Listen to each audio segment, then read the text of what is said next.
let's kick things off with our newest installment of Buy Rent Burn. The system of choice this time is the Atari Lynx. If you are unfamiliar with Buy Rent Burn, how it works is each of us selects a game. We play them all individually, and then we give our opinions on which ones of those games we would buy, rent, or burn if given the chance. Our games this go-round are Chips Challenge. That's Andy's pick. Justin has gone with Rampart. And I've selected Todd's Adventures in Slime World. So we'll go back through these. I'll start off with a description for each game, and then we'll talk about them a little bit. So for Chip's Challenge, this was released in 1989. The description is, Chip desperately wants to join Gorgeous Melinda's exclusive Bitbusters computer club, and he's ecstatic when she offers him membership. But there's a catch. Before Chip can become a card-carrying Bitbuster, he must complete Melinda's challenge.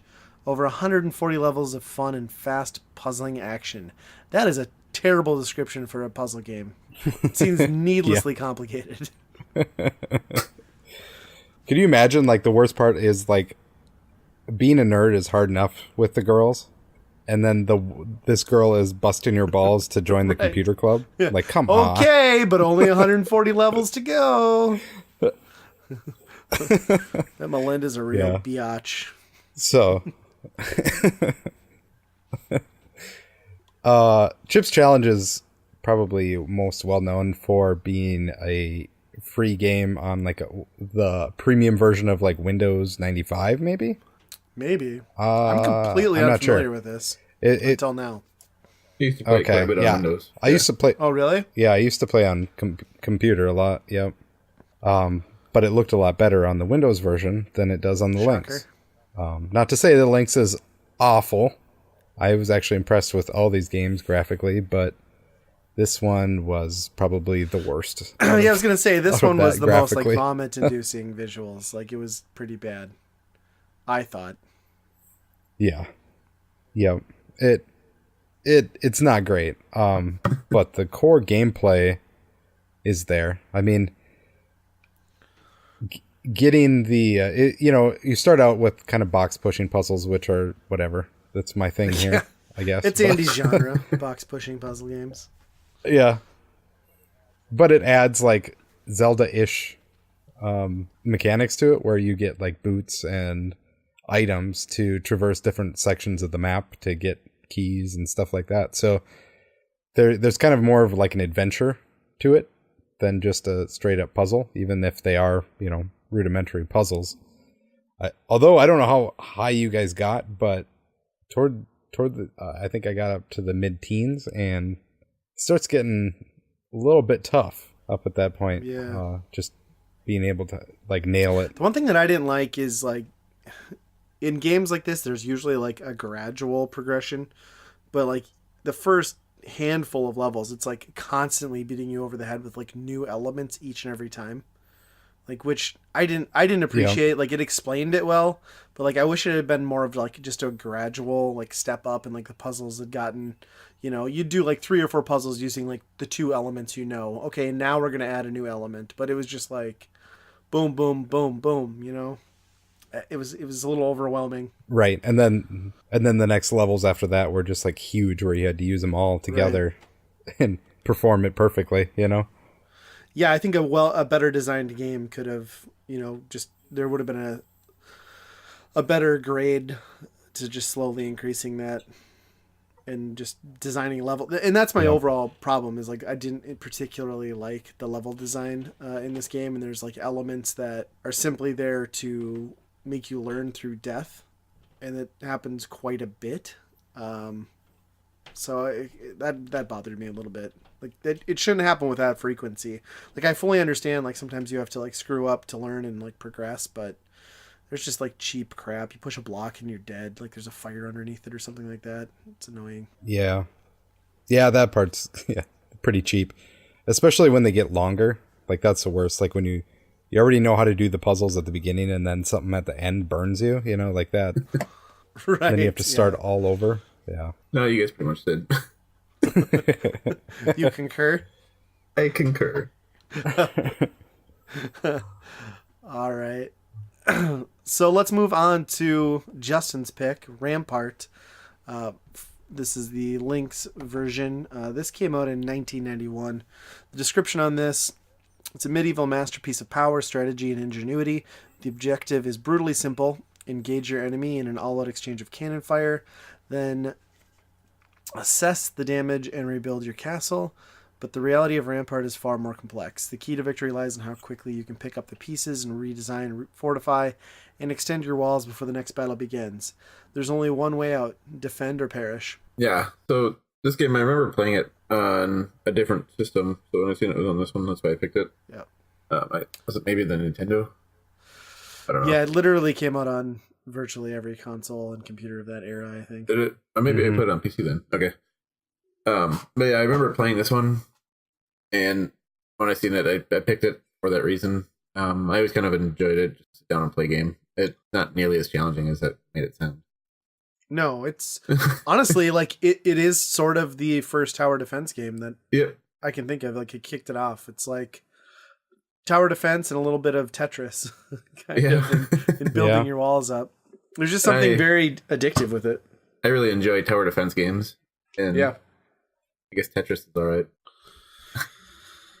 Yeah, I mean, there's something like addicting with the simplicity of the gameplay, right? Like you build up your fortress, you let it take a bunch of hits, you repeat, and hopefully succeed. I will say, in having played a good amount of like the NES port, like just the animation, the graphics, the cutscenes, like the little animated screens that come up in the pixel art is all incredibly well done for a handheld of that era. I mean, it blows the NES version almost out of the water, I think, as far as presentation is concerned. Oh, for sure. The visuals are a little more scaled down, so like everything is. I felt like the ships and the base was a little smaller, but I think overall, like, I kind of prefer this version to the NES one. Yeah, I'd have to agree. I mean, just that opening, like the horse going into the castle, that's amazing. Like, compared to like the Game Boy. Like, what? Oh, right. It's no comparison whatsoever.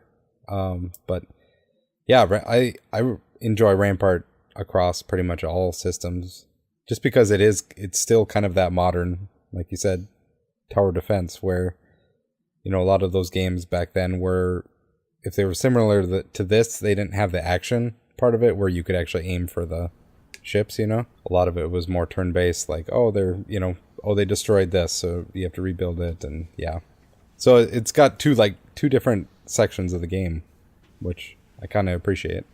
Yeah, it's a ton of fun. I mean, there's a reason why it's been ported to everything and continues to show up on even modern consoles as like a retro arcade game. It holds up to this day. So let's talk a little bit about my pick, Todd's Adventures in Slime World. This one came out in 1992. The description: you are Todd, the explorer of new worlds. It's your adventure to travel deep into Slime World, the gooeyest, drippiest place around. All right. I'd find a different job. Yeah, just you can explore any new world. Why this one? So there are scary blobs to shoot and lots of objects and weapons to find. Link up with up to 7 of your fellow Slimers for an awesome multiplayer adventure. Now that, in playing this, I had no idea, but to link up with 7 other people, on that thing, incredible. On that screen, like, how does that work? I suppose you each have your own window into it, right? Like, you'd just be playing in the same map, so you'd run past each other, and it would have to work like that, is my guess. That'd be interesting to see. Yeah. So basically, like, Slime World is just sort of a half-assed action platformer. You just get thrown into these maps. Todd's got a weapon that he shoots, and he basically like blasts the enemies on screen. I will point out, it's worth noting that he holds it strangely. It shoots out white goo, and especially if you point it at a 45-degree angle down to the floor, it looks like he's ejaculating on everything and making his own slime world. I'm just going to say it. And making it gooey? It wouldn't be me if I didn't point that out and just admit that I laughed my ass off at that for a very long time. But anyway, you go through the worlds and you traverse. It's kind of like tunnels. It's almost like a corridor shooter. Think like Metroid, but with a lot jankier movements. And you basically just collect everything on screen, which is tedious because you have to bend down and pick up every item you come across, and then you just blast every enemy on screen to kill it. Every enemy and some of the environments drip goo on you, or slime, and that will eventually kill you. Todd turns like a lightish blue color, but you can repair yourself essentially by washing the slime off. You just walk into some shallow pools of water to regain your health. I talked about this a little bit with Andy before recording. I don't know why, but they animated Todd again to stand in the water and look like he is fondling a pair of fake breasts that he doesn't have.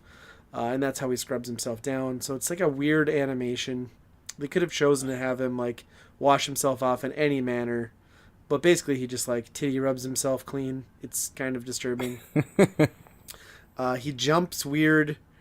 The character sprite is massive. It's an ambitious game that just feels sort of boring right from the outset, I guess is kind of how I felt about it. I have to agree. I honestly, it seemed kind of an awkward game too. Like just the whole movement, having to bend down each time, like you Yes. said. I don't know. I really didn't like this game. Just the movement style. When it would switch screens too, you didn't really know what you were getting into. But I suppose that's just how that worked for it. Yeah, but that could be some bad level prefer design scrolling. too, though. You walk through a door and there's an enemy like on your face right away. Like that's not good. Yeah. But the camera's awful. Like sometimes like you're like at the very top of the screen and most of what you're seeing is like the ground. You know, it's like Yeah. I don't know what's going on with that camera in that game. It's almost like it's like a drunk cameraman trying to follow where you're at. It's like half the time you're looking at your feet, and that's all you can see, and you're like, "Oh, okay, I guess I'm up here." It's weird. It is weird. Like you look at this game and like you can see from like a technical standpoint, you know, just the design of it and like the visuals and like the large sprites. Like at the time, it was a very technically impressive looking game. There's a lot going on like game mechanic wise as far as like movements and like being able to traverse, you know, because you grab onto ledges, you climb up. Like that's all cool. It's just all executed sloppily, I think. Yeah. Yeah. I do like that the slime is your health. You know, it's not just a health bar that ticks down. You know, Right. And that sweet titty rub to clean that slime Oh, yeah. off is Yep. pretty amazing. Just think all the titty rubbing that could happen with 7 of your friends. Ooh. the pool is not big enough for I just 7 imagine people. I just imagine there's like you one. doing this afterwards. Yeah, I now. just imagine there's like one guy, like just everybody's titty rubbing in the pool, and like there's one guy using his splat gun. It's like just it's a bukkake party on the Lynx, pretty much is what I imagine this multiplayer adventure being.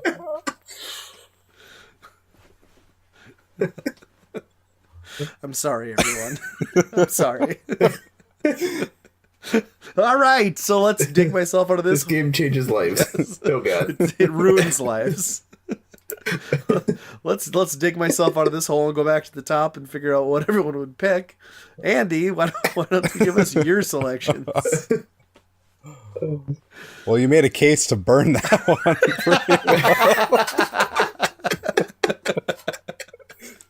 Forever unclean.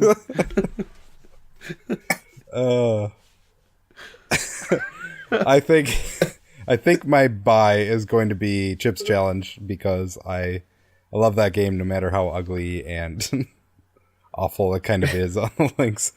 I guess I'm kind of judging it on the nostalgia of a port that was, 4 or 5 years later. So that's kind of unfair, but I think I would probably play that the most out of all of these to continue, just because I think there's like more past. Rampart gets a little bit kind of the same thing over and over, but I will rent Rampart because it's fun right away. The mechanics of building yourself up, shooting, the quick action, and then quickly rebuilding your walls again with shapes that don't always line up, and you're just like pissed off because you're like, just give me a fucking flat spot, but so it very much is Tetris. You know, you're just looking for one piece and they never give you it. So that part's cool. But yeah, I'd probably say that's a rent because it's just I'll pop that in every once in a while and play it a little bit, but it's not something that I want to progress through, I guess. And Slime World, I don't even want to speak the name anymore. Like I work with a guy named Todd, and I don't know if I can. You'll never look him in the eye again. Yeah. Yeah, that game is kind of crazy what they tried to do on there, but it just didn't pull it off quite right. I agree. I think like you said, if the camera would have been a little bit better, yeah, it might have been a little bit different story. But I just can't get past I that. think if a lot of things have been a little bit better. Yeah, The camera is one of many things that needed tweaking. Yeah, it wouldn't have been an immediate burn. True. But Well, Justin, speaking of that, what are your picks? I'm just gonna go ahead and start. I'm gonna burn Slime World. My list is actually gonna be similar to Andy's here, or the exact same, but Which is also similar, I guess. Chips Challenge. Yeah. I played so much of that game when I was younger. I'm pretty sure it was like he said, free on Windows or on easy to get on Windows. I played a lot of it, and I really enjoyed playing it, even though it didn't look the best. But Rampart, I also played quite a bit, but I do agree it does get boring pretty quick with all the repetitive actions. But it is a fun pickup game, so I would rent that one. Okay. I'm going to be a little bit different here. I didn't have any nostalgia for Chips Challenge. I'll get that out of the way. But I would buy Rampart. I really like Rampart. And I can keep going back to that game in the way I could go back to Tetris or something like that. And I thought the presentation of this version was really well done. So I enjoyed playing that. That's my buy. I would rent Todd's Adventures in Slime World. I don't think it's a great game, which is why it's a rental. But I think if I could get back to it from time to time and give it a little playthrough, it's not something I want to sink a bunch of my time into, but I think it's worth a rental. And I didn't like Chips Challenge at all, really. So I thought it was kind of ugly, boring, been there, done that. Maybe if I'd had the nostalgia like you guys do, it would have been different, but I will burn that one. So there we go. What do you think about Chips Challenge 2? There's the second one? It came out in 2015, and it looks identical to the first one. Wow. Probably just as amazing.